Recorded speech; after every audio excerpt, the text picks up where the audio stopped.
जय माता दी। आज हम दोबारा एक बार आप लोगों के साथ एक जन्म कुंडली लेकर के आए हैं। सबसे पहले हम इनकी डेट ऑफ बर्थ जान लेते हैं। इनका नाम है सौरभ, डेट ऑफ बर्थ है 26 जनवरी 1983। टाइम है इनका शाम का 5 बजे और प्लेस ऑफ बर्थ इनका अहमदाबाद। इनकी जन्म कुंडली जो कि आप देख रहे हैं मिथुन लगन की कुंडली है। राहु चंद्रमा का मेल पहले घर का, शनिदेव 5वें घर में उच्च राशि के, बृहस्पति 6ठे घर में, केतु बुध 7वें घर में, सूर्य 8वें घर में और मंगल शुक्र का मेल इनका 9वें घर में बैठा हुआ है। सबसे पहले इनकी महादशा चल रही है शनिदेव की, जो कि 2015 से 2034 तक चलेगी, और अंतरदशा इनकी बुध देव की चल रही है। राहु और चंद्रमा दोनों ही इनके पहले घर में लगन में बैठे हैं। जन्म कुंडली में जब भी राहु चंद्रमा इकट्ठे होते हैं तो बुध देव जन्म कुंडली में हमेशा अपना बुरा फल देते हैं, जो कि 7वें घर में केतु देव अपने दुश्मन के साथ जाकर के बैठे हैं।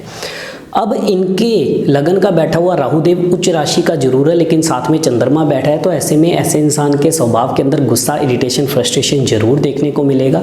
पिता और पुत्र के सुख में कहीं ना कहीं कमी के हालात, क्योंकि इनका 5वें घर का भी शनि है, लगन का भी राहु है, जिसके कारण सूर्य को लगन में राहु होने के कारण एक तरह से ग्रहण भी लगा होगा, जिसके कारण पिता के सुख पूरी तरह से ना मिल पाना और पिता को सेहत से जुड़ी समय समय पर दिक्कतें देखने को मिलना। अब लगन का बैठा हुआ राहु और चंद्रमा का मेल इनको दिमाग तेज देगा, हर चीज़ को समझने सीखने की काबिलियत देगा, रुपए पैसे के हालात भी ठीक रखेगा, जिसमें ऐसा इंसान अपने तेज दिमाग से पैसा भी अच्छा कमाता चला जाता है। लेकिन ऐसे में पढ़ाई लिखाई का सुख पूरी तरह से ना मिल पाना, क्योंकि 6ठे घर का बैठा हुआ बृहस्पति भी इनका खराब है, क्योंकि एक तो चंद्र ग्रहण और दूसरा 9वें घर में बैठा हुआ शुक्र देव, जिसके कारण इनका बृहस्पति खराब, जिसके कारण पढ़ाई के पूरे जो सुख मिलने चाहिए वो ना मिल पाना। अब लगन में राहु और चंद्रमा का मेल, जिसमें लाल किताब में बोला जाता है इस मेल को कि छप्पड़ में फंसा हुआ हाथी, यानी कि ऐसे इंसान के पास पैसे की पूरी तरह से स्टेबिलिटी के योग नहीं बनते। अब चंद्रमा यानी कि पानी में जब हाथी आ जाता है तो पानी को एक तरह से दूषित करता है, खराब करता है, जिसके कारण पानी यानी कि रुपया पैसा, हमारी लिक्विडिटी, हमारे घर में आने वाली सुख समृद्धि, रुपया पैसा, तो ऐसे में रुपये पैसे की पूरी तरह से स्टेबिलिटी के हालात नहीं बनते। इंसान पैसा अच्छा कमाता तो चला जाता है, लेकिन उसके पास पैसा पूरी तरह से टिक नहीं पाता।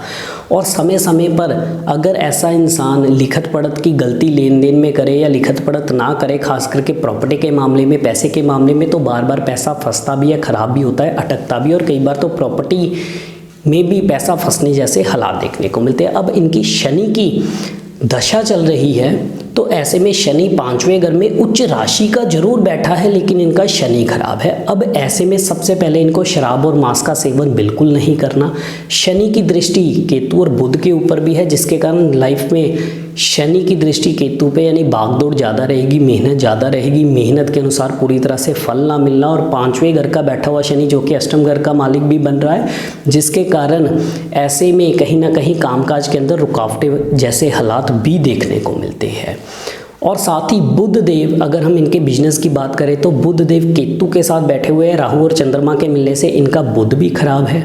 और साथ ही शनि की महादशा चल रही है, अंतरदशा बुध की चल रही है, तो शनि देव भी बहुत ज़्यादा अच्छी अवस्था में नहीं है, क्योंकि राहु पहले घरों में, केतु बाद के घरों में, जिसके कारण इनका शनि भी खराब।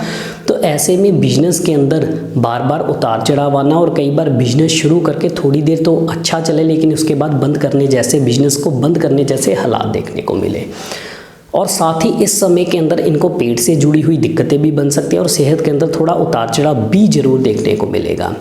बृहस्पति की बात करें, 6ठे घर का बैठा हुआ बृहस्पति भी इनका खराब है। बृहस्पति होता है घर की समृद्धि, रुपया पैसा, हमारा मान सम्मान। तो ऐसे में नो डाउट कि इन्होंने अपने 8वें घर का बैठा हुआ सूर्य, जो कि मेहनत और हिम्मत से सब कुछ करने वाला भी बनाता है, इन्होंने पैसा तो ठीक ठाक अपनी मेहनत से कमाया है, लेकिन पैसे की पूरी तरह से स्टेबिलिटी के योग इनकी कुंडली में नहीं है। इनका मेन क्वेश्चन यही है कि इस समय के अंदर इनको बिजनेस के अंदर दिक्कतें आ रही है, बिजनेस में उतार चढ़ाव आ रहा है, और पैसा इनके पास टिक नहीं पाता, पैसे की बिल्कुल भी स्टेबिलिटी नहीं है। तो इसके लिए इनको क्या उपाय करने चाहिए? ऐसे में सबसे पहले तो इनको कांच के बर्तनों में खाना पीना बिल्कुल नहीं करना चाहिए। कांच के बर्तनों में खाने पीने से इनका कॉन्फिडेंस भी खराब होगा, और इनके मदर को सेहत की दिक्कतें, खास करके आंखों की तकलीफें आएंगी। अगला उपाय, शराब मांस का सेवन बिल्कुल भी ना करें। 43 दिन लगातार 10 साबुत बादाम मंदिर लेकर के जाए, 5 बादाम वहाँ रख के 5 घर वापस ला करके लोहे के डिब्बे में बंद करते जाए और फिर 43 दिन तक ऐसा कंटिन्यू करें। उसके बाद उन बादामों को जो घर में लोहे के डिब्बे में रखे होंगे तकरीबन 1-1.5 साल तक उनको घर में ही पड़ा रहने दें। फिर उसके बाद उनको जा करके आप जल प्रवाह कर दीजिए। अगला उपाय, चांदी के बर्तन में गंगा जल भर के चांदी का चकोर टुकड़ा डाल के चांदी का ढक्कन लगा के इसको घर में नॉर्थ ईस्ट डायरेक्शन में या घर के मंदिर में साफ़ सुथरी जगह पर जरूर रखिए। अगला उपाय, अगर ये 96 दिनों के लिए नागशेदन करवाते हैं तो उनके लिए बेहद अच्छा होगा। अगला उपाय, 4 दिन लगातार 4 पीले नींबू बिना दाग वाले जल प्रवाहित जरूर कीजिए और साथ ही 43 दिन लगातार, शुक्र के लिए 43 दिन लगातार एक चांदी का चौरस टुकड़ा नीम के पेड़ पे जरूर दबाइए, क्योंकि शुक्र 9वें घर में मंगल के साथ है, जिसके कारण मंगल भी इनका बद है, जिसके कारण रिश्तेदारों के साथ बनने वाले तालमेल के अंदर कमी आना और कई बार इंसान का खुद का चाल चलन भी ऐसे में खराब होता चला जाता है। और साथ ही 8 दिन लगातार 800 ग्राम गुड़ और गेहूँ मंदिर में देना बेहद जरूरी है। और अच्छी सेहत के लिए भाइयों के साथ तालमेल अच्छे रखिए, काली, लाल या भूरी गाय की सेवा करते रहे। इसी तरह से अगर ये उपाय करके चलते हैं तो इनका कामकाज भी अच्छा होगा, बिजनेस में ज़रूर तरक्की मिलेगी और पैसे की स्टेबिलिटी भी रहेगी। और शादीशुदा जीवन की बात करें तो ऐसे में पत्नी की सेहत के अंदर कुछ ना कुछ कमियां आना या पत्नी के साथ बनने वाले तालमेल कमज़ोर होना, तो ये उपाय करके हस्बैंड वाइफ की भी अच्छी बनेगी, कामकाज भी अच्छा होगा, जीवन में तरक्की भी मिलेगी। इसी तरह से हम और भी विषयों पर आप लोगों के साथ जुड़े रहेंगे। इजाज़त दीजिए। जय माता दी।